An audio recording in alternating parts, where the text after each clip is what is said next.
आणि ते एकटे ट्रॅव्हल करत होते. हाताला मुवमेंट नाहीये बट होते, थोडं ट्रिम्बलिंग होते त्यांना. आणि काही दिवसातच असं वाटतंय की जरा ते चालायला लागतील आणि बेस्ट होप्स की लवकरच चेंज बघायला मिळेल. हॅलो, माझं नाव डॉक्टर अमोल पाथार. मी न्यूरो फिजिओथेरपिस्ट. सध्या मी apricot care assisted living and रिहॅबिलिटेशनमध्ये काम करतो आहे ॲज अ HOD म्हणून. आज आपण अंकित स्ट्रोक सर्वायव्हर यांची आपण आज केस डिस्कस करणार आहोत. मी डॉक्टर मनस्वी. मी ॲप्रिकॉट केअरमध्ये ॲज अ कन्सल्टंट फिजिओथेरपिस्ट काम करते.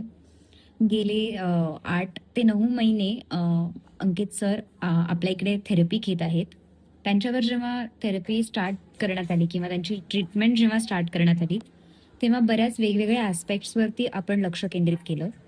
फिजिकल ट्रेनिंग बरोबरच त्यांचं इमोशनल बॅलन्स, बिहेवियरल ॲस्पेक्ट आणि फंक्शनल ट्रेनिंग या गोष्टींवर पण आपण लक्ष दिलं.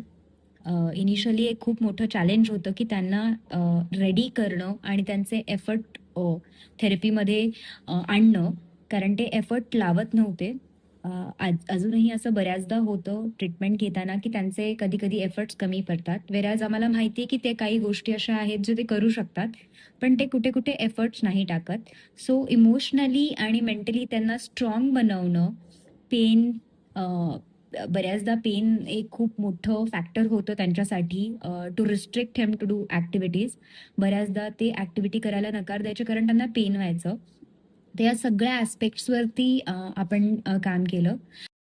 तसंच आपण अंकित सरांचाही जेव्हा सुरुवात झाली ट्रीटमेंटची, तेव्हा आपण सर्वात पहिले त्यांना बेडवरती ॲक्टिव्हिटीज करणं, की एका कुशीवरून दुसऱ्या कुशीवर जाणं, खाली किंवा वर सरकता येणं, या सगळ्या गोष्टी त्यांना आपण शिकवल्या. त्याच्यानंतर बेडवरतीच त्यांना बेडवरून उठून कसं स्वतः हाताच्या वजनावरती उठून कसं बसायचं, या गोष्टी शिकवल्या. यासाठी आपण कोर स्ट्रेंथनिंग, मेजर गोल आपला कोर स्ट्रेंथनिंग होता. त्याचबरोबर ती ट्रंकल ॲक्टिव्हिटीज त्याच्यावरही आपण काम केलं. याचबरोबर खूप इम्पॉर्टंट ॲस्पेक्ट हा होता की त्यांना त्यांच्या फॅमिलीचा जो सपोर्ट मिळाला होता, it was a very good and great. Because त्यांच्या वाईफ, त्यांचे भाऊ, वडील हे सतत थेरपीसाठी त्यांच्याबरोबर यायचे, त्यांना एनकरेज करायचे. जेव्हा जेव्हा त्यांचा इमोशनल बॅलन्स थोडासा डगमगायचा, तेव्हा ते त्यांना प्रॉपर सपोर्ट द्यायचे आणि समजूनही घ्यायचे. वेरॅज मंथली बेसिसवर आपण सुद्धा त्यांची काय प्रोग्रेस होतीये, आपण पुढच्या महिन्यासाठी किंवा पुढच्या वाटचालीसाठी त्यांचं काय गोल प्लॅन करतोय, हे एव्हरी मंथली आपण डिस्कस करायचो. जेव्हा आपण स्ट्रोकच्या रिकव्हरीबद्दल किंवा रिहॅबबद्दल बोलतो, तेव्हा हे आपण सगळ्यांनीच लक्षात ठेवणं खूप गरजेचं आहे की बहुतांश कंडिशन्समध्ये स्ट्रोकची रिकव्हरी जी असते ती एका लहान मुलाच्या वाढत्या वयाप्रमाणे होत जाते. जसं एकदम लहान जे बाळ असतं ते पहिले बेडवरतीच पालथं व्हायला शिकतं, मग हळूहळू ते पालथं होऊन हातावर वजन घेऊन क्रॉल करायला म्हणजे रांगायला शिकतं, मग बसायला शिकतं. तसंच आपण हाच जो एक प्रोटोकॉल आहे तोच आपण स्ट्रोक केसमध्ये पण फॉलो करतो की सगळ्यात पहिले त्या पेशंटला पूर्ण फिरता आलं पाहिजे. यामध्ये एक टिल्ट टेबलचा आपण वापर केला, ज्याच्यामध्ये ट्रंकल ॲक्टिव्हिटीज त्यांच्या टिल्ट टेबलवर त्यांना घेऊन जिथे त्यांचे नीज लॉक करून आपण त्यांच्याकडून करून घेतल्या.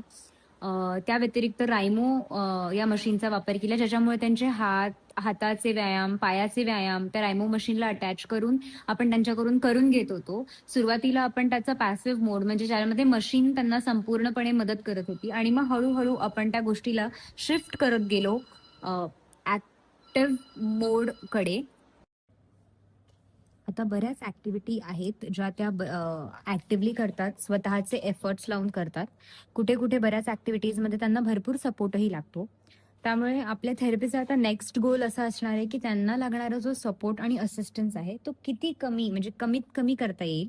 2 वरून आपण एक व्यक्ती म्हणजे एक माणसाच्या सपोर्टवर त्यांना चालवणं असू देत, किंवा असिस्टिव्ह डिव्हाइस वापरून त्यांना चालवणं, उठणं बसणं सोपं करणं, अशा गोष्टींवर आपला आता जास्त भर असणार आहे. डेली ॲक्टिव्हिटीजमध्ये किंवा ऑफिस जे त्यांनी आता रिजॉईन केलेलं आहे काही दिवसांपूर्वी, त्यामध्ये त्यांना त्या गोष्टीची कशी हेल्प होणार आहे या गोष्टीवर पण आपण पूर्णपणे भर देतो आहोत. अजूनही त्यांची थेरपी चालू आहे. त्याचबरोबर त्यांची न्यूरोसायकोलॉजिकल काउन्सिलिंग सुद्धा चालू आहे. डॉक्टर भव्या मॅम याच्यावर काम करतायत. त्यामध्ये त्या या गोष्टीची काळजी घेतात की जे त्यांचे इमोशनल ब्रेकडाऊन्स किंवा बिहेवियरल चेंजेस होतात ते कसे मॅनेज करता येतील.